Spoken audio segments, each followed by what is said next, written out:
This is a beautiful space, and this is a really unique opportunity for me to indulge in my passion for the work of Gordon Matta Clark with another scholar who has a similar sort of set of interests in this avowedly heterosexual straight guy, okay, cisgendered person from the 1970s who only practiced his art for a short 7 years before he died of pancreatic cancer in 1978. So this is an incredibly short practice, but an incredibly powerful impact that the work had. Interestingly, Gordon Matta Clark, and I'll tell you a little bit about him and show you some images by him in a moment so you can see what we're talking about, has become interesting again to people recently. Okay, so his work mostly was produced between 1970 and 1978. He got an architecture degree from Cornell in the early 70s. He came back to New York City, took that architectural training, and said, I'm going to unbuild things. So this is a really perverse use of architectural training, but I'm here to tell you that that is the correct approach to grad school. Okay? Go get the training that you need to unmake the thing that trained you. That is correct. Okay? So he came back to New York City. Something that you should know about New York City in the 1970s is that the city was falling down. It was literally in a state of bankruptcy. Now, this is often used as a way of describing the failure of New York City, but actually, New York City was bankrupt because some elected officials, were doing the right thing. Namely, giving free education to people through City College, okay? CUNY offered free education to everyone who lived in New York City in the 1960s. There were emergency room hospitals in every neighborhood. There were emergency services in every neighborhood. And basically the federal government said to New York in the 1970s, we don't believe in this kind of funding, giving people things for free, so we're going to take the funding away. Because of that, New York City fell into bankruptcy and literally began to fall down. In addition to that, corrupt landlords in the northern part of the city, in the Bronx, where poor Jews and black people lived, landlords began to burn down their apartment buildings in order to get rid of their tenants so that they could collect insurance money and rebuild those apartment blocks and rent them out for much more money. So this was a very rapacious and sort of treacherous moment politically in New York City. Into New York City comes Gordon Matta Clark, who sees all around him that the efforts of urban theorists and architects and city officials, all the efforts were towards gentrification and rebuilding. And all of these efforts were, designed to basically create massive wealth for individuals and corporations. So Gordon Matta Clark had the incredible foresight to see a form of capitalism that was in formation at that moment and that would depend absolutely upon real estate. At that moment, he said, architecture should not be for wealthy people. It should be to make the city a better place for everyone. So he went around the city, and one of his early projects was called Bronx Floors, and he cut holes into these apartment buildings in the Bronx that had been abandoned by developers and landlords. And he began to call attention to housing as an issue, on the one hand, and on the other hand, he began to see the building itself as a platform for sculpture.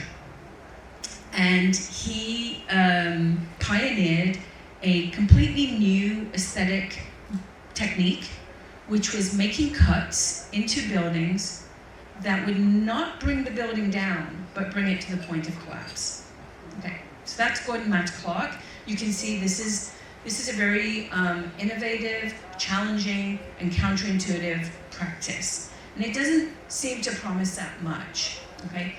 There are a number of reasons that we might return to his work now. This is one of his slogans, and like Ariel, I went to visit the Gordon Matta Clark archive in Canada, where they have all of his notebooks and his note cards. Remember, the 1970s, there's no internet, there's no computers, everything is written down, scrawled on pieces of paper and note cards. And on one note card, Matta Clark writes, "Nothing works." Now that could be a conservative judgment on New York City at that moment. It could be like, this city, nothing works. But it isn't, because it's actually, and architecturally speaking, this is a different statement. What it says is, nothing does work. The thing that we call nothing is, in fact, a art object. So when you say, well, what is the art object for Gordon Matta Clark? It's nothing. It's the cut. It's the absence. It's the removal. It's the piece that has been taken out and the absence that remains in its place. Therefore, nothing works, right? So that's the first thing to realize. The other thing we could say here is that nothing is a kind of anarchistic concept. It is the opposite of something.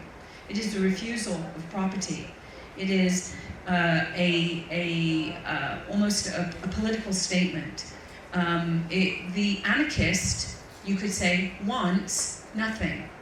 The anarchist wants to own nothing, and the anarchist believes that only when we all own nothing can we enter into equal mutual support with each other. So this is an anarchistic statement. Nothing works. And we want to keep coming back to this nothing that is doing something that we don't recognize as anything. Okay. So here are a couple of propositions about an architecture that will take us now into the consideration of the trans body at the beginning of the 21st century. Okay, so this practice by Matta Clark comes from the 1970s and is taken up by people like Ariel and myself and maybe one or two other trans theorists who want to think about the trans body as an architectural site. In other words, the trans body is a place where strategic cuts are made. Parts of the body are edited out, and nothing is made from something, okay? So there is a correspondence between transness and an architecture that becomes apparent, at least to me, in recent years. And I found myself sort of, coinciding with a revival of interest in Gordon Matta Clark's work. So for example, just a few years ago, there's a monument was erected to Gordon Matta Clark in New York City, outside the Whitney Museum, right where one of his last works, called Day's End, I'll show you an image in a moment, was made. It was one of the piers on the west side of New York City along the Hudson that had fallen into ruination at the end of the shipping industry. Into that warehouse, Matta Clark made cuts. And the cuts in the warehouse, in this big, empty, abandoned space, created what some people call a cathedral-like effect, because it allowed light into the dark warehouse and let the light bounce around off another cut made in the floor that let the water in, so that the light comes in from the side, bounces off the water, and ricochets around the warehouse. In that very site, Black artist David Hammonds erected a monument to Gordon Matta Clark. And many people in New York think it's a bullshit sculpture. Many critiques were made of it. It looks like a climbing frame. I love it. I absolutely love it because it's a lot of nothing. And you'll now understand why I think that's okay. It's an empty frame, framing emptiness. What are we looking at when we look at a Gordon Matta Clark? Nothing. We're looking at nothing. We are looking at the way in which he has introduced space into cramped confines. He has introduced light into spaces that have been cut off. He introduces absence where the city wants presence. And absence, I think, in an era of real estate capitalism is something that we could do more of. We need more absence. So, these three prepositions are: one, in trans studies, we're in the midst of an architectural turn, and that architectural turn was begun by Paul Preciado in his beautiful book from 10, 15 years ago now called Pornotopia. Do you remember that book where he went and read the Playboy Mansion history as an argument for post-war masculinity? But he also subtly introduces an argument there about the way in which architecture influences gender and gender influences architecture. Second, it's very difficult to represent the trans body. Very difficult. And this is something I've written about my entire career. Because if you represent a trans body and the body is passing, what is the indication of its transness? Right? If a trans woman is passing as a so-called, I don't know what we even call female assigned at birth, what's the indication that this is a trans woman then? If a trans man has a full beard, no breasts, how do you represent the transness of the trans body, right? Short of some naked image with scars in certain places. It's actually not simple to represent transness. Therefore, transness requires a representational system that is invested in illegibility, not legibility. Illegibility is the mechanism for the representation of transness.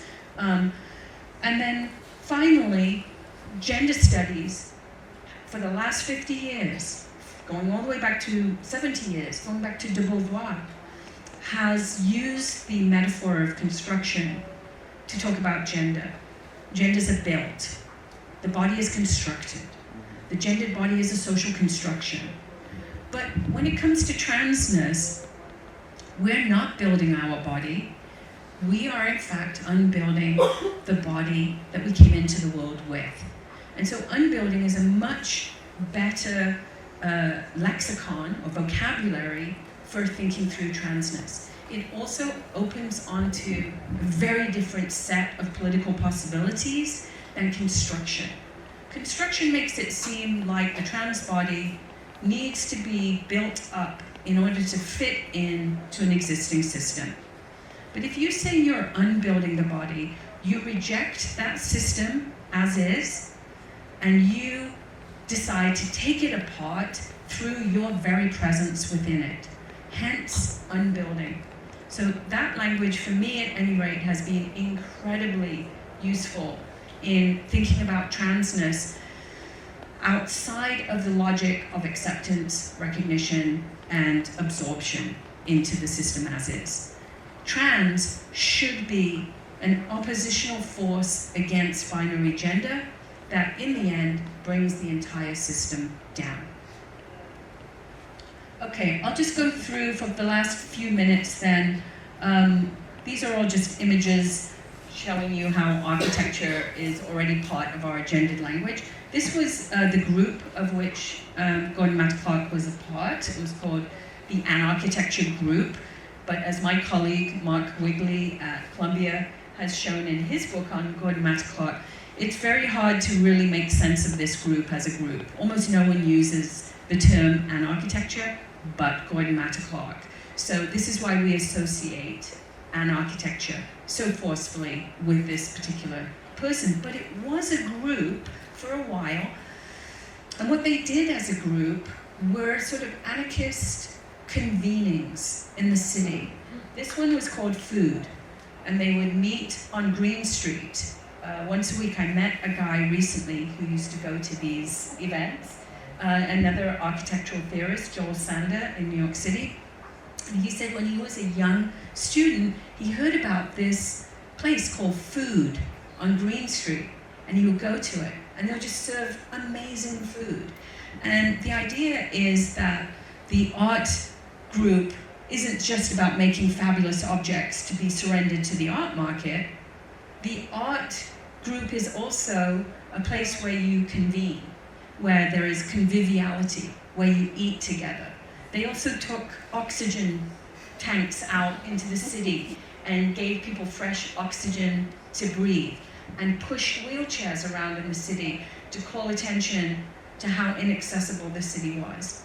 That was the An-Architecture group, unbuilding the city one gathering at a time. This is a quote from Matta Clark, just to give you a sense of his writings and how he explains what he does. Somebody suggested to him that the house was for him a canvas. He said, no, it's not a canvas. I'm dealing with architectural structure as reality. I mean, there's something about the house which is very substantial, especially in terms of the environment in which it exists. But it's like juggling with syntax or disintegrating some kind of established sequence in parts. This is very typical Matta Clark. He thinks of the city as a language, and the components of the language are houses, and spaces, and empty lots, and abandoned buildings, and gutter plots of land that nobody owns, and just places that are burned down. This is a grammar, he says. It is a grammar that we need to learn, and we need to speak, and we need to start recognizing in all of its complexity. At the moment, we see architecture as buildings, erect buildings that are tall and phallic and impose themselves upon the city.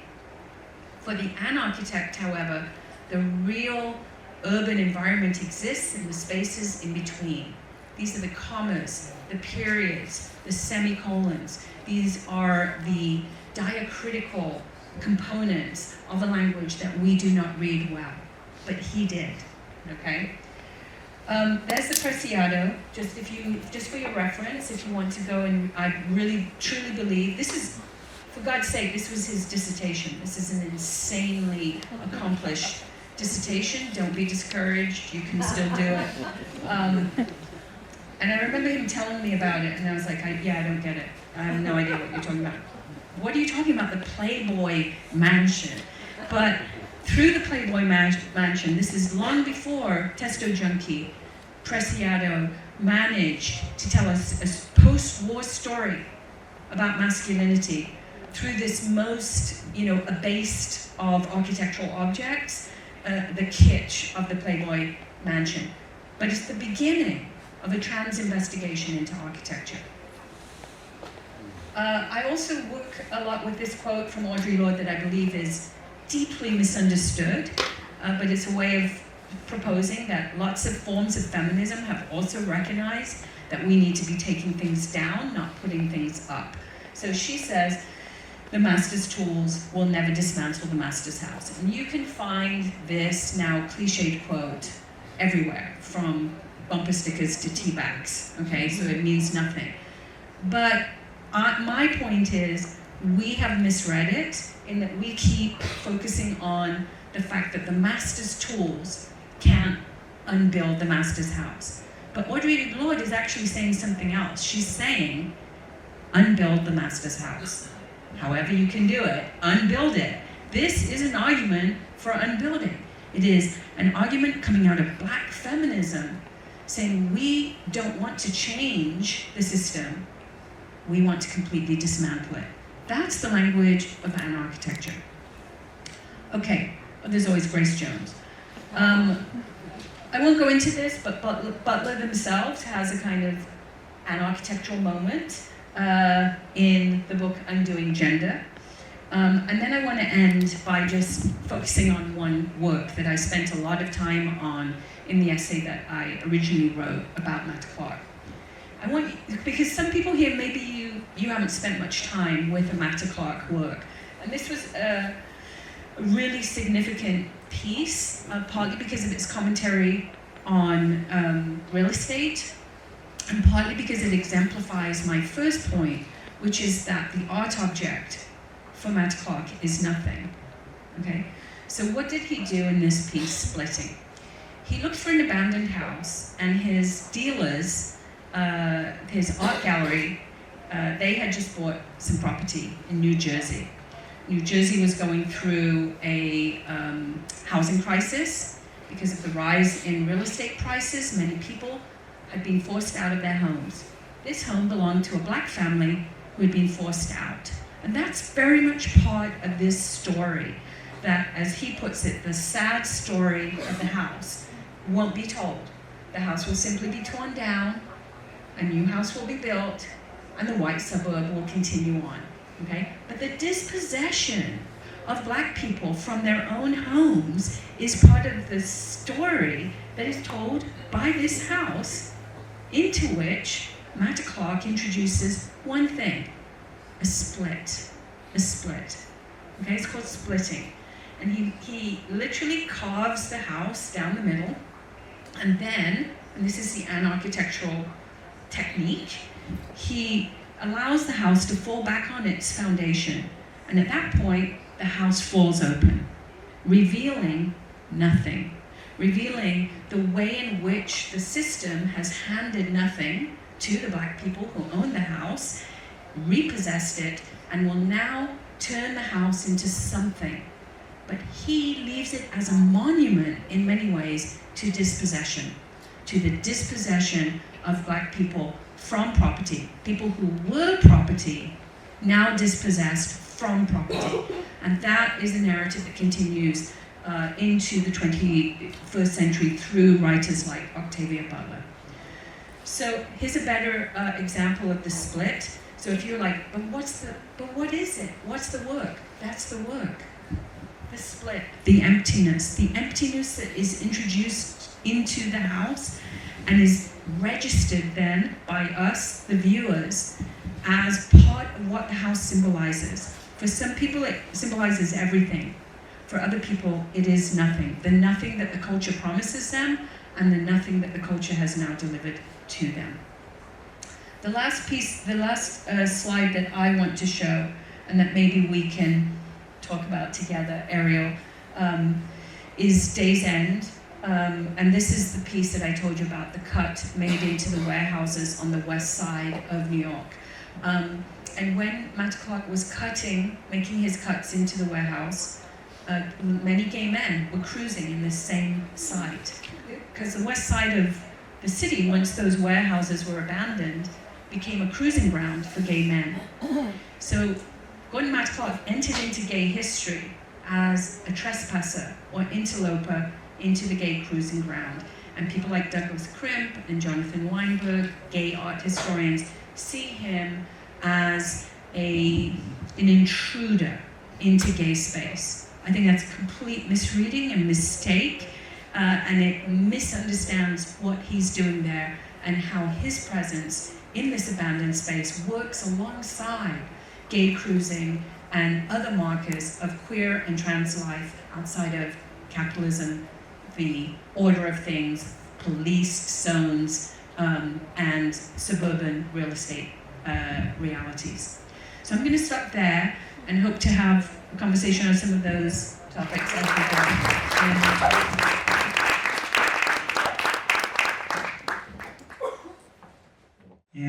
Muchas gracias a todas las personas que vinieron hoy día, especialmente gracias a Sergio Parra por la invitación. El libro que yo estoy escribiendo de Gordon Matt Clark es un pedido de Sergio, así que le tengo que agradecer a él por invitarme a pensar mi estadía en el CCA, el Canadian Center for Architecture, como un proyecto editorial.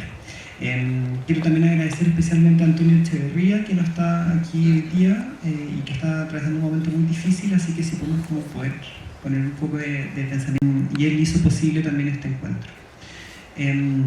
Quiero decir que es un honor para mí estar con Jack hoy día.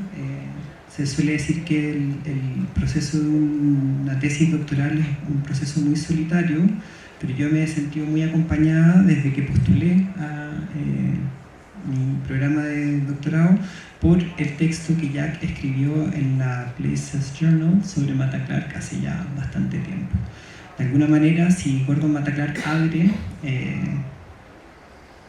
espacios, el texto de Jack también se convirtió en un portal a través del cual yo pude pensar mi propia teoría, así que estoy por siempre agradecida y honrada de estar con él hoy día.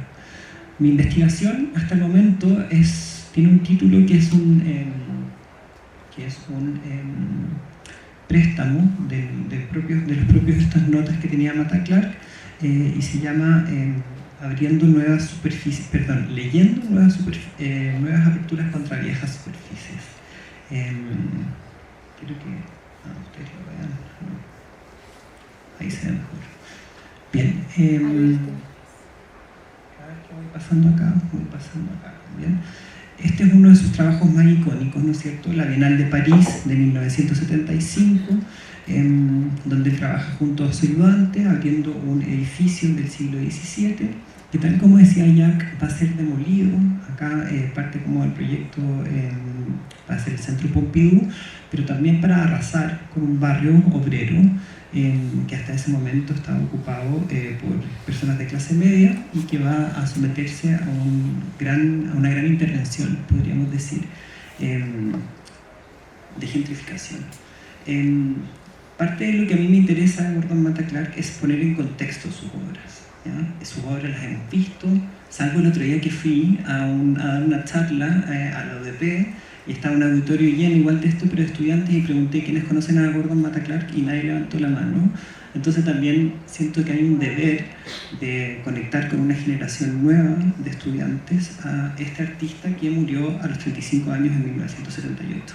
Entonces hemos heredado ciertas imágenes de la obra de Matta Clark que para mí están pidiendo ser leídas de nuevo y abrirle nuevas aperturas a estas viejas superficies. Entonces, en cuanto al contexto, que me parece que es algo que Jack y yo compartimos, este es el París en el que Gordon Matta Clark va a hacer su obra, ¿ya? No es el París de las postales que nosotros vemos, no es un París idealizado, es un país que al igual que Nueva York está bajo profunda transformación. Y esto es algo que van a compartir Santiago, París y Nueva York, que son ciudades que están convulsionadas, ¿ya? A nivel urbano, a nivel social y sobre todo a nivel político. Entonces, obviamente que existe una resonancia con el entorno en el que Gordon Matta Clark va a hacer sus obras, que tiene una lectura política, que tiene una lectura urbanística, pero la nueva superficie de donde lo que yo lo quiero leer es que también hay una superficie afectiva de él como hombre, cisgénero, heterosexual, hijo, hermano, amante, que va a ser fundamental para entender por qué él hizo estos hoyos, ¿ya? Creo que no basta con mirar las aperturas que él hizo como una imagen, sino que tal como está haciendo Jack, hay que empezar a profundizar. Y mi pregunta es, ¿hacia dónde llevan estos hoyos que él abrió? Esto es París, sigue siendo París, el barrio donde está trabajando, y este es un mapa que marca la distancia desde el lugar donde él intervino, este edificio del siglo XVII, y el lugar donde él se alojó, ¿ya? El lugar donde él se alojó no es menor porque es la casa paterna, la casa del padre. Roberto Matta está viviendo en París en este momento con su nueva familia. Roberto Matta abandona a Gordon y a su hermano gemelo Batán apenas nacen en Nueva York en el año 1943 y arma rápidamente una nueva familia en París, donde va a tener una serie de nuevas esposas y nuevos hijos. Y para mí, el abandono del padre marca la primera fractura, la primera ausencia, el primer hueco que él va a experimentar. Entonces, no solamente esta ciudad está bajo una transformación intensa urbanística, sino que está la mirada del padre como una determinante de la obra que él va a hacer, ¿no? La obra sale en el diario de París, él se pregunta si esto es arte, entonces es imposible que haya escapado a la mirada del padre, bajo la que se ha dicho que la obra de Mata Clark estuvo a su sombra, ¿no es cierto? Que Roberto Mata fue una especie de figura que eclipsó o que nunca quiso que su hijo emergiera bajo su nombre. Este es el Museo Nacional de Bellas Artes, en 1971, donde el único edificio que está en pie es donde Mata Clark hizo una intervención. Todo el resto han sido demolidos, se cayeron, y el edificio está siendo reformulado, restaurado en 1971, el año en que Gordon viaja a Chile. Estas son las condiciones en las que estaba el edificio. Y lo que se está construyendo, esta bóveda subterránea, no es nada más y nada menos que una sala en honor a su padre. El gobierno de Salvador Allende y la dirección de Nemesio Antunes, que es el director del museo, están homenajeando a su artista más célebre en el mundo, claramente un aliado del gobierno socialista de Salvador Allende, y le están construyendo una sala subterránea que llevará el nombre de Roberto Mata. Hoy día la conocemos como Sala Mata. Entonces el museo, la planta del museo, el edificio del museo, no es solamente un espacio institucional, político, cultural, sino que también tiene una dimensión que atraviesa lo afectivo. Es el espacio donde se le está reconociendo su talento al padre. Gordon Mata Clark llega a Chile a finales de 1971 a pasar el año nuevo, esperando un supuesto encuentro con su padre, y su padre le hace la gran, ¿cómo se dice? El gran bypass, y el día que llega, el padre se va y no se encuentra. Entonces el museo se transforma también en el espacio donde él puede instalar una crítica, no solamente institucional con respecto al arte contemporáneo, sino que también en la figura del padre, ¿ya? Que es bajo la que él está haciendo su propia carrera. Este es Roberto Mata, visto desde abajo. Y este es Gordon, en la misma posición, años después, cuando está velando a su hermano muerto, Batán, haciendo una exploración por las catacumbas de París. ¿Ya? Entonces, mi propuesta de investigación tiene que ver con que la obra de Mata Clark tiene una potentísima dimensión política, urbanística, que puede ser relevada hoy día, pero que no nos podemos olvidar que este es un hombre cisgénero, heterosexual, que está encontrando de alguna manera, a través de abrir estos espacios, un espacio para expresar su dolor. ¿Ya? Este es un hombre que es acechado por la muerte desde muy temprano, por el abandono, por la ausencia, y justamente, como dice Jack, lo que él construye es nada, es la enfatización de una ausencia. Y no es menor que un hombre, un niño que fue abandonado por su padre, después trabaje con espacios que están abandonados. Digamos, hay todas unas referencias que nos remiten a su biografía, que son útiles para entender por qué él abrió estos espacios. Esta es una vista de la semana en que Gordon Mata Clark llega a Chile, en el Museo Nacional de Bellas Artes. El subsuelo está siendo casi terminado, digamos. Esta es una vista desde arriba, no sé si se entiende, veo una cara como de duda en la Paula, en la arquitecta. La Sala Mata tenía claraboyas. Esta es una de las, en el fondo tenía luz natural que llegaba desde la claraboya interna. Hoy día están tapadas, hoy día estos pisos.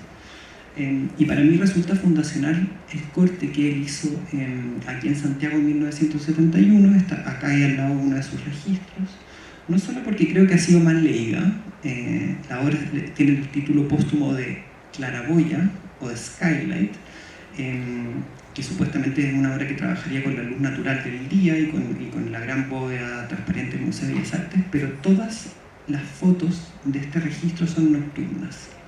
¿Ya?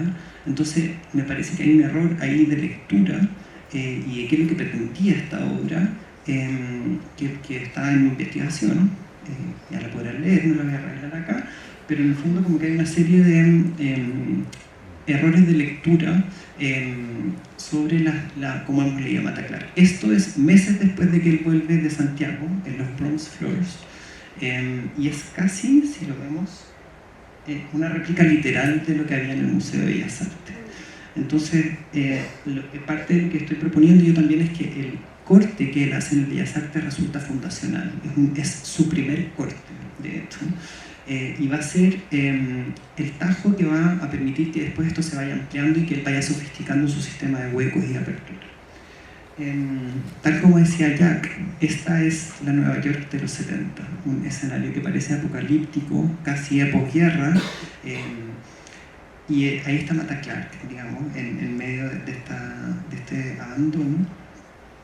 Entonces, para mí, o mi punto de vista, es que la destrucción es una forma de abordar creativamente un trabajo en el que él está creando espacio para sentir, ¿ya? Él no ve la destrucción como el fin de las cosas, sino que más bien ve una apertura a una continuidad nueva que lleva, como ha dicho Jack en sus múltiples ponencias, hacia lo desconocido. No sabemos qué es lo que va a emerger de estas ruinas. Gordon Mata Clark está muerto, ya sabemos esto, está muerto, está enterrado en Sag Harbor junto a su hermano y a su madre, lo que permite que su trabajo, que el trabajo, por ejemplo, de las personas que lo investigamos, sea, en mi caso, a través de su archivo, ¿ya? Por eso para mí fue tan importante, ya que agradezco a Alejandra Celedón por haberme dado el pase para ir a estudiar al CCA, por 3 meses el archivo Gordon Mata Clark. Entonces aquí rescato el trabajo de Javier Guerrero, investigador de la Universidad de Princeton, que dice que la sala de consulta de un archivo es una superficie que está alejada del sepulcro y que quienes investigamos los archivos debemos acariciar sus superficies para acercarnos a aquello que está ahí, aunque todavía no lo sepamos. Guerrero propone una activación del archivo a través del tacto, que a mí me parece sumamente interesante y me parece también una forma muy inquietante de pensar la posvida de un artista. Este es el CCA, Canadian Center for Architecture, y ahí está Gordon Mata Clark, como yo me lo imaginaba, digamos, que no es con lo que uno se encuentra allá. Allá uno se encuentra con sus papeles, con sus cuadernos. Sin embargo, hay a través del tacto, con su archivo, una especie de conexión que se genera, que es corporal. Y esa fue parte de la metodología con la que yo trabajé allá, para no trabajar con un sepulcro, digamos, con un muerto. Lo que dice Guerrero es que el cuerpo de un artista no es su última morada, sino que él sobrevive en su archivo, ¿ya? Esta sobrevida es algo que yo trabajé en la novela que publiqué el año pasado, que se llama Inacabada, a propósito de una continuación,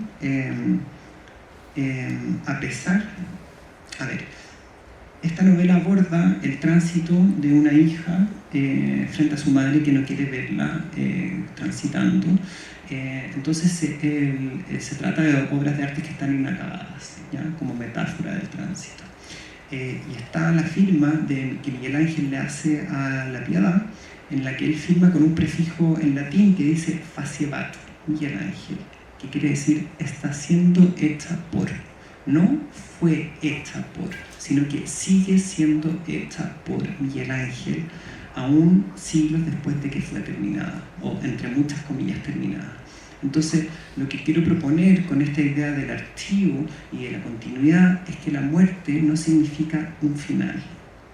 De la misma manera que Gordon Mata Clark pensaba que la destrucción no era el fin de algo, sino que podía ser la continuidad. Y acá vuelvo al cuerpo como instrumento de trabajo.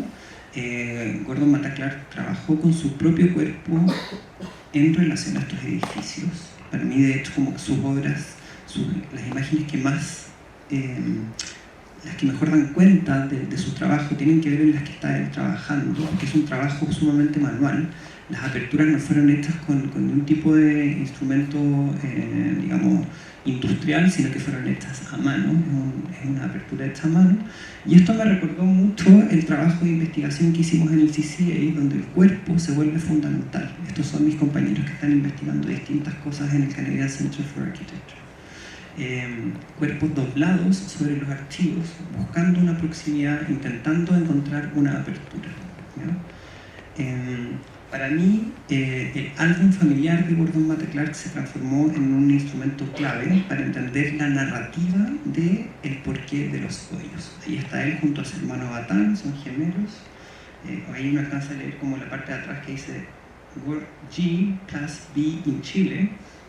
Gordon y Batán en Chile, ellos vinieron acá el año 1945, fueron bautizados aquí en la iglesia de la Merced, y vivieron durante un año. Hay cartas hermosas de Anne Clark, la madre de Gordon Matta Clark, describiendo visitas al Museo de Bellas Artes, pasando tardes en Las Condes, después van a Valparaíso, hacen toda una vida muy santiaguina, muy chilena. Se ponen poncho los niños en invierno. Y acá en su archivo se me empieza a revelar que su obra más icónica, la obra que hemos recibido durante décadas, desde 1978 hasta ahora, ha omitido la vida personal de Gordon Matta Clark como un asunto relevante para entender su trabajo. Aquí está con su novia, Carol Gooden, cruzando la frontera de Chile a Perú, porque van a Machu Picchu, esto en 1971.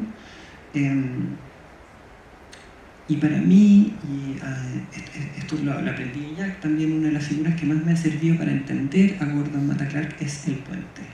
El puente que lleva de lo desconocido hacia lo desconocido, ¿no es cierto? Y el puente toma múltiples formas durante su carrera, no solamente como una unión afectiva. Esto es un homenaje a Cristo. ¿Vieron la obra que hizo Cristo, Valley Curtain? Que es una cortina que va... Esto es un homenaje en que él está jugando a eso. Y él recurre al puente una y otra vez. De hecho, su proyecto de título en Cornell es un puente que cruza un risco en Ítaca. Y va a ser una cosa muy recurrente durante su vida, pero eso no aparece necesariamente en cómo hemos abordado la obra de Matta Clark, sino que aparece en sus papeles personales, en su vida, y sobre todo en su parte afectiva. Esta es su novia, Carol Gooden, con la que él abre el restaurante Food en 1971, que se vuelve una coautora de todas las obras que hace desde 1971 a 1974. De hecho, Splitting coincide con el fin de esta relación. Entonces también puede ser vista como el quiebre amoroso entre ellos dos. Aquí vemos a Roberto Matta de nuevo con su cara siniestra, y que hemos aprendido a mirarlo desde 1978 hasta ahora como un mal padre, un padre abandonador, un hombre negligente que dejó a su hijo a su suerte, pero en el archivo del CCA se releva como un padre absolutamente cariñoso, arrepentido de haber abandonado a sus hijos, que financió no solamente Food, interesadísimo en el proyecto de la arquitectura, que tuvieron desencuentros, claro, cuando él vino a Chile, se escapa de ver a su hijo, pero es un hombre que siente culpa y que está profundamente arrepentido durante toda su vida. De hecho, sus dos últimas obras, las últimas obras de Matta, son 12 esculturas en honor a sus dos hijos, a él y a Batán. Y esto me pareció muy tierno, que es como él firmaba sus cartas, Matta Dad, y es una carita también, smile. Esto para mí es uno de los descubrimientos más importantes que hice en el CCA. La película Fresh Kill, filmada en 1972 en un botadero de basura fuera de Nueva York, que él graba con su novia después de que viene a Chile, en el que él estrella su camioneta contra un tractor, y las cámaras la graban de distintos ángulos, estrellándose una y otra vez, ¿ya? Esta obra ha sido leída hasta ahora como una crítica a la ecología verde, renovación de materiales, una crítica a la acumulación de basura, siempre una crítica urbanista, pero resulta que el nombre que él le da a la camioneta, Germán, es el nombre de un compañero de curso que él tuvo en Cornell, Germán Varela, que murió en un accidente de auto en el que Gordon Matta Clark iba manejando el auto. Entonces, esto lo releva el archivo personal. Entonces, y esto pasó el 62. 10 años después de que Gordon Matta Clark accidentalmente mata a su compañero Germán Varela, estrella su propia camioneta, a la que él bautiza como Germán, contra un tractor una y otra vez. Entonces, sí, podemos leer Fresh Kill como una crítica a la acumulación de basura en Nueva York, a la violencia inmobiliaria, pero no podemos evadir de que aquí hay un hombre que mató a un compañero de curso que está exculpando su dolor o abriéndole un espacio al dolor a través de su trabajo performativo. Lo mismo ocurre con este trabajo, que Gordon Matta Clark dispara contra las ventanas del Institute for Architecture and Urban Studies en 1976, que se ha leído como una crítica institucional, como en contra de los jóvenes arquitectos que en ese momento estaban haciendo su trabajo urbanístico, y es todo eso, es todas esas críticas. Mi trabajo no tiene que ver con desmentir lo que se ha dicho hasta ahora, pero sí con cuestionar que esa sea la única lectura. Entonces, la figura con la que Gordon Matta Clark queda presentado después de disparar contra esto es la del bad boy, digamos, la del chico malo. Y esas han sido como también una de las figuras con las que se le ha abordado hasta ahora, que expresó su rabia contra la maquinería de la arquitectura, que era recurrió a dispositivos de jóvenes delincuentes o outsiders. Esas son las fotos del instituto. Pero lo cierto es que si uno investiga, hay una historia que viene de Gordon Matta Clark con las ventanas desde su infancia. En la entrevista que él da a la revista Avalanche en 1971, él cuenta que él y su hermano jugaban en las ventanas desde que eran chicos y que sus vecinos siempre tenían miedo de que estos niños se fueran a caer por las ventanas. Y que él comienza a conocer la ciudad a través de la visión que él tiene de la ventana de su departamento, ¿ya? Que es en sí una apertura, si lo pensamos, es un hoyo, es un hueco. Y este es el departamento en que Gordon Matta Clark vivía en 1976, el año en que hace la acción contra las ventanas del edificio, y es el lugar desde donde su hermano gemelo se mata tirándose por una ventana días antes del cumpleaños de los dos. La acción que él hace después de disparar contra las ventanas del Instituto de Arquitectura han pasado apenas semanas entre la muerte de su hermano, que se tiró por una ventana, y esta acción. Entonces, para mí resulta imposible, a la luz del archivo, leer esto exclusivamente como una crítica a la maquinería de la arquitectura, ¿ya? Esa es la nota de muerte del hermano que está en el archivo. Ahí estoy yo, en el CCA.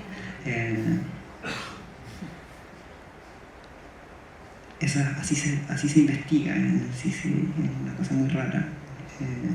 Entonces, estas nuevas aperturas contra viejas superficies que quiero proponer son otras formas de mirar a este artista cuyas obras han sido sedimentadas porque las lecturas se han repetido una y otra vez sobre otra. Y me parece que hay que relevar al sujeto afectivo. Por ahí va mi investigación. Entonces, todas estas son pistas que están en el archivo, que me hablan de lo doble, de la vida, de la muerte, del adentro y del afuera, de la metodología de trabajo de Gordon Matta Clark, que tienen una base o un correlato a nivel familiar o biográfico o personal o afectivo. Este es un primer poema que escribe Gordon Matta Clark, es una de las primeras tarjetas que hace cuando tiene 8 años, y la voy a leer en español, pero dice: me pregunto cómo se sienten las montañas tan arriba en el mundo. Me pregunto cómo se siente el mundo rodando abajo del cielo. Y aquí se encierra, para mí, una metodología y una manera de entender el mundo en que no hay arriba sin abajo, no hay adentro sin afuera, no hay aquí sin allá, no hay presente sin pasado, sino que lo que se releva es justamente lo que decía Jack, que es el espacio del intersticio, el espacio intermedio. Que como metodología arquitectónica es exquisita, digamos, como para entenderla y para explorarla. Y para terminar, quisiera relevar que esta es la primera obra que hace Gordon Matta Clark de su autoría como más individual, porque trabajó antes con Dennis Oppenheim en una muestra colectiva en Ítaca. Y esto es él entierra en el subsuelo del espacio que tiene la 115 de Green Street un cerezo, y a la vez le genera un sistema de ventilación y de luz natural, haciendo pequeños cortes o aperturas que van desde el primer piso, que supuestamente le llevarían luz natural y aire al subsuelo a este árbol para que sobreviva. Este es un proyecto que apunta al fracaso, o sea, este árbol va a morir, sí o sí. A mí, más que ese sistema, lo que me interesa, y por eso quiero ir con mi jefe Sinan Raiz a uno de sus proyectos que está haciendo, es el montículo de tierra con el que él cubre al lado de esto, ¿ya? Esa es una práctica funeraria para mí, ¿no es cierto? La de hacer exacto, de relevar que la tierra que él sacó para acabar este árbol no es un excedente, sino que es parte de la obra, y eso a su vez constituye una señal próxima de la muerte, ¿ya? Al ver esta imagen yo me imagino que hay un cuerpo debajo, y lo que hace Gordon Matta Clark es estar negociando con la muerte, con las muertes, con su propia muerte, desde que él comienza a hacer obra. Y es desde ahí donde yo lo quisiera mirar, para pensar que estos huecos que él hace son espacios para negociar sus emociones del duelo, ¿ya? Entonces, cuando vuelvo a mirar sus obras más icónicas, para mí resulta imposible preguntarme qué está sintiendo ese joven ahí de 33 años cuando está destruyendo un edificio, destruyendo entre muchas comillas, sino que abriendo aperturas, además de instalar una crítica al modelo del adentro y del afuera, de lo sólido y del abierto, de la predación inmobiliaria. Para mí, él está abriendo espacios para sentir. Y es mi teoría personal que sus hoyos son túneles que creo llevan a la infancia un espacio más flexible, en donde el mandato de masculinidad, de no llorar, no sentir emociones, no mostrarse débil, es más flexible que el de un hombre adulto. Eso.